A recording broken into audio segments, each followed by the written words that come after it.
I remember I had this trip. We went to mountains, it was beautiful, and there was this one girl that was constantly near me. She liked me, I mean, I could say it. That's the fact, okay? She liked me. And I started to spend more and more time with her. Emotionally started to connect, to get to know her, to look throughout her outfits and analyzing her styles. You know what men do. You discover YouTube by consuming it. You connect with it emotionally. You know what videos are great and which videos not to click on. But logically, you are not sure how to set up all of these dates and make her your wife, or with YouTube is how to upload videos and make them more high quality. So you know how it is with dating. It starts with you meeting this girl and you already met YouTube. You're obviously watching it right now, so great. But you firstly wed a girl. And what is wedding is you pretty much testing her out. You looking at her green flags, her red flags, and you did the same with YouTube. You started with learning. You start with getting to know it on a logical base level. You experiment with different formats. You ask questions. You go to YouTube and search how to grow video and you find my channel cool. And then you bond. Try to make this girl attracted to you. And the same is with YouTube. You start to improve your quality, you start to invest into the gear that you use. Then you spend more and more time thinking about it. Not actually learning, but analyzing your strategy. And then you go into a relationship state where she's attracted, you're attracted, and you tell her, yes, let's do it together. You start to go on dates, you show up once a week, buying her presents. With YouTube, you start like buying mentorships and joining paid communities. And by the way, my community is free, so you don't need to buy it. Just check the link. And you spend more time actually growing together now. You scale. How do you go with the same stuff just on YouTube? What are specific details to grow, to get this relationship with YouTube so that you actually get some results, like a first kiss, and in YouTube it's gonna be like your first 5k views. And I know because I've got a video that got 50k views. Well, first of all, you're not being needy. Needy means unattractive in a world of dating. It's when you invest so much to the point that you become obsessed with this woman and you overcomplicate stuff, you overthink. The same is with YouTube. If you put so many things in the thumbnail and you make this long-ass title and you think about this keywords and you put in description and you change your profile picture 20 times, you won't grow because you're splitting your attention too much. You truly want to achieve it and you're kind of using everything instead of focusing on things that matters. How do you become not needy? You just prioritize yourself, I guess.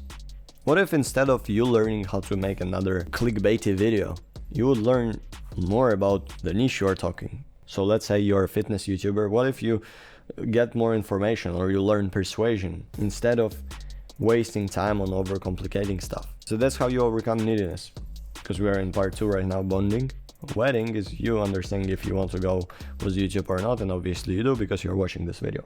But number 2, bonding is also important that with a girl to show that you are this macho man, you know, that you are like alpha. A little bit about her. How do you show it in YouTube? How do you attract views? Well, credibility, proof. You tell to the camera that you have a channel with 1.7k subscribers, or that you've generated 100 sales calls, or if you're a fitness YouTuber, that you went from being skinny to being the most attractive guy in your school. If we translate it back to the relationship and you attracting the girl in that way, she would say, okay, I don't care that you have money, that you have status, that you have biceps and whatever. What she cares is your why, your meaning behind it. And so you also should include what was the reason of you doing this thing in the first place. So me, I really hate low quality videos. Because of this, I want to change the system, and I also want to make some money, like obviously. So make sure to include your why as well. And so talking about this low quality stuff, there is a reason why I'm sitting here in this YouTube studio, because I want to portray that I'm a professional. I have this light, I have these 2 cameras. This is how you attract it. You think about your background. So if you're a fitness YouTuber, you go to the gym. If you go on a date, you don't go in McDonald's, you go into the restaurant, or like to bowling area, or like you invest in stuff, okay? You don't just go to park. I mean, you can if you're young in the beginner stages, but if you're a professional, if you're a high quality man, you're gonna go to the best restaurant ever. So you just want to create a great experience. Environment matters. Think how you record your videos. What can you improve? What's the intention behind it? And if we're talking about intentions, girls, can easily sense the intentions, and so do YouTube viewers. When they click on the video, the first thing they see is your background and your outfit. People judge you instantly and they can see your intention. And if you're talking the way that you don't prepare and you mumble and you're like do this in the first seconds unconsciously, that's bad because they see that you are not putting much effort, that you are not going all in, and the girl wants to see that you like her, because that's eventually how she is becoming more attracted to you, is by you showing that there is a meaning. They want to kiss the guys that are actually interested in them. Do the same with your freaking YouTube channel, put some effort, brother. Now that you know that you need to put the effort, how do you structure the date? You prepare for the date. You pick where to go, so you script your video. You don't script it word to word, you don't prepare like the freaking plan, a map or whatever. You just write down some bullet points, and you do the same with restaurants. You specifically know the name, but you're not gonna plan like your whole conversation and what exactly you're gonna talk about beforehand, so don't do the same on YouTube. I've seen many people are trying to do word to word, and it feels not authentic. It feels like you're a robot. Don't be a robot. Girls don't like robots. Then you dress nicely, because you're gonna be judged by your outfit. How you dress nicely on YouTube?